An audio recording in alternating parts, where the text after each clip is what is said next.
This is DRF Race of the Day.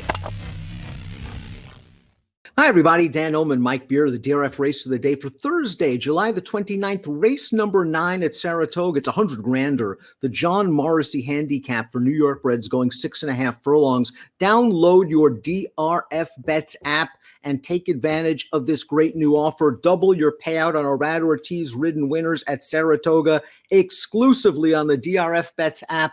Download the app. Here's the field for the John Morrissey Handicap. You can download free formulator past performances for this race on the Race of the Day event page at DRF.com. Access them, handicap along with us. Trainer Michelle Nevin, very strong hand in this race, Mike. The extremely consistent number 3, My Boy Tate. The number 4, Our Last Buck.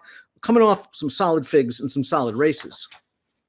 Yeah, I mean, we'll see. I think they're both really nice horses, Dan. And obviously they could both win this race. But I guess there are some questions with both of them. My Boy Tate obviously didn't run that well last time at Parks as a pretty heavy favorite, and Dancing Buck's off the layoff.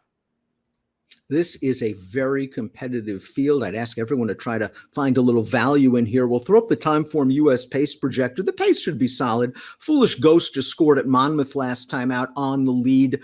He has speed, and I would expect them to use it getting back in here with New York breds. Yeah, he's a really, really fast horse. This will be his first ever attempt in a stakes race, Dan, after 33 starts. But he's a very dangerous horse in this race if he can shake loose. The number 1, Wow Brown, will also be making his stakes debut in his third start of 2021. He won over Sloppy going at a big price the last time he faced New York breds. Last time out, kind of chasing wide. The pace was solid. He ran okay in that non-winners of one. Other than he just catches a tough group here. Yeah, I just think it might be too tough for him. I don't want to take too much away from him for winning that race 2 starts back where he got to the front and sort of held some pressure. I don't know what to make of his race last time. I sort of feel like he was just doing all of his running when the race was already over. I mean, he was never competitive at any point in the race. By the time they got to the finish, though, he was sort of making up ground. I don't know. To me, he has to run a lot better than that.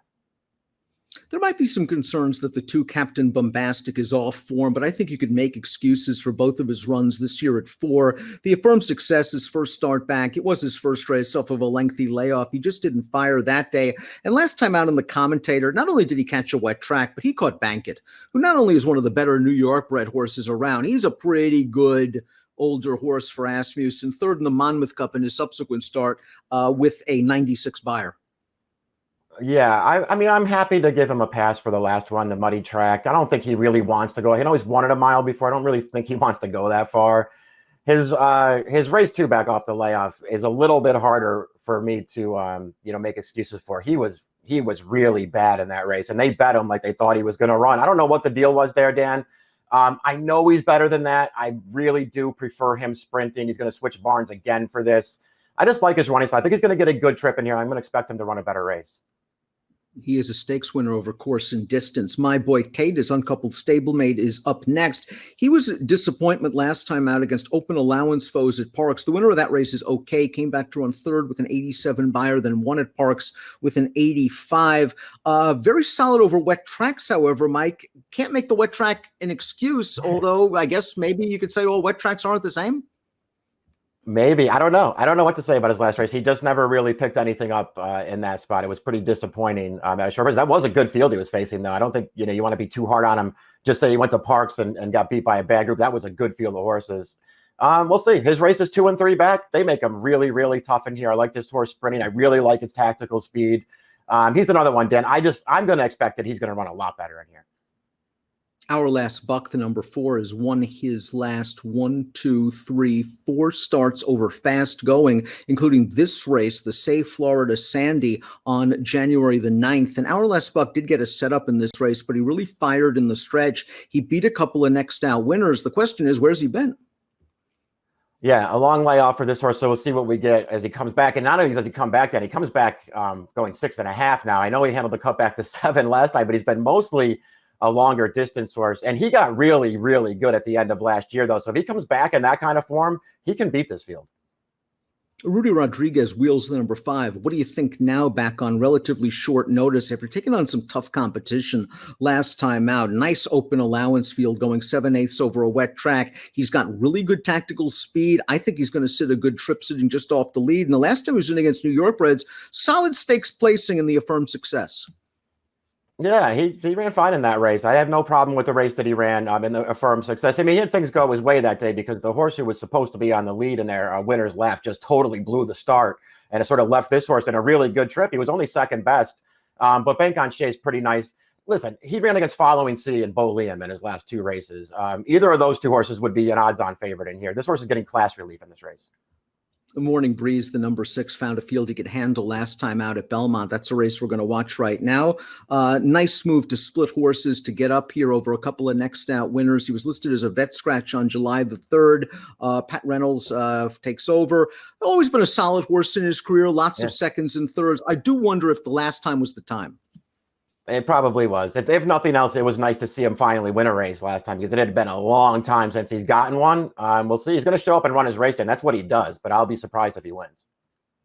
Foolish Ghost has won his last 3 starts against New York Reds. He's been campaigning out of town against Open Company. Let's watch this race at Monmouth on the 4th of July, a race where he was able to clear off in a 5-horse field and get to the lead. He strides away to win nicely over T Loves a Fight, who's a nice New York bred and would probably take some money in this race. He has competitive buyers, and the last time he was in against New York, in New York, he just complete throw out, just missed the break and tried to rush up.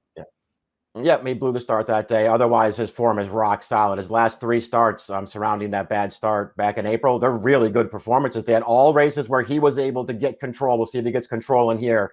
When he gets to the front and can outrun his competition early, he is hard to run down. Gemography, the number 8, just an honest horse, 18 of 27 in the exact, including this race, a second-place finish going 7/8 of a mile at Belmont back in June. A horse that's done well this form cycle. I think he's creeping forward. He's got good tactical speed, a nice attack outside post position. He has some price potential. I think he does too. This horse just keeps getting better for Mark Hennig. He gunned down Foolish Ghost back in February. That horse sped off on the lead. This horse kept him in range and gunned him down late. That was a good performance. Even his race 2 back then is a lot better than it looks. I don't know what he was doing contesting a really fast pace that day, but he actually ran deceptively well. Running with Scissors completes our field, and let's watch his last race at Finger Lakes. Talk about finding a nice spot. A 3-horse field. He's able to make the lead in there at odds on. He wins like an odds on favorite should. Safe to say this is a tougher spot, but a likable horse. He's a nice horse. He had a really good winter at Aqueduct. These kinds of races are probably a little too tough for him. Really competitive field in the Morrissey. I have tremendous respect for the Nevin-trained horses. As we take a look at our top picks in here, my boy Tate's very, very consistent. For a horse that's been consistent like that throughout his career, he deserves a mulligan. He gets one for the last race. Yeah, I'm concerned about his last race there, but I'm just going to give him the chance. It all comes down to price in here. I was torn between the 3 and the 2. They're both horses that have questions to answer in here. I readily admit that. But I'm going to see how they bet the race. I went 3-2 for now. Foolish Ghost is sharp. He probably is going to make the lead, and he should be a fair price in here. I'm going to take a chance with him to maybe take this field all the way. 7-5-8-3 for me, 3-2-5-4 for Mike. What a good race, the Thursday race of the day. It's the John Morrissey Handicap. Best of luck.